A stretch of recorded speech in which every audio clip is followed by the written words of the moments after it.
તો અરવલ્લીના મોડાસાથી માલપુર રોડ ઉપર આવેલા જે ઓધારી તળાવમાં મૃતદેહ મળી આવવાની ઘટના થતાં ચકચાર મચી ગઈ છે.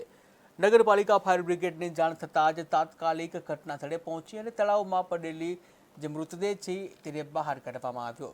મૃતદેહને બહાર કાઢી તેની ઓળખ કરવામાં આવી. ત્યારે મોડાસાનો ગોપાલ સોસાયટીમાં રહેતા અને સ્વામિનારાયણ સત્સંગી પ્રકાશભાઈ ગોરધનભાઈ ચૌહાણનો હોવાનું અને આત્મહત્યા કરીને જીવન ટૂંકાવ્યું હોવાનું સામે આવ્યું છે. ગોપી વલ્લભ કોમ્પ્લેક્સમાં સ્ટેશનરી અને ઝેરોક્સની દુકાન ધરાવતા 58 વર્ષીય પ્રકાશભાઈ ચૌહાણે આત્મહત્યા કરવાનું કારણ હજુ પણ અકબંધ છે.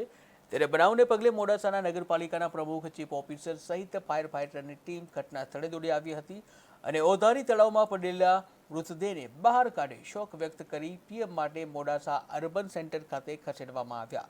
ત્યારે મોડાસાના ગોપાલ સોસાયટીના પ્રકાશભાઈ ચૌહાણે જીવન ટૂંકાવી અક્ષરવાસી થતા પરિજનો અને સમાજમાં તેમજ શહેરમાં શોકનો માહોલ છવાયો.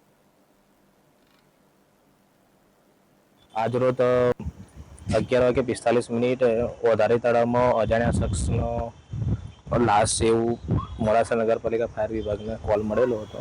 સ્થળ પર આવી અને લાશ બહાર કાઢી અને પોસ્ટમોર્ટમ અર્થે CSC સેન્ટર મોકલેલી છે.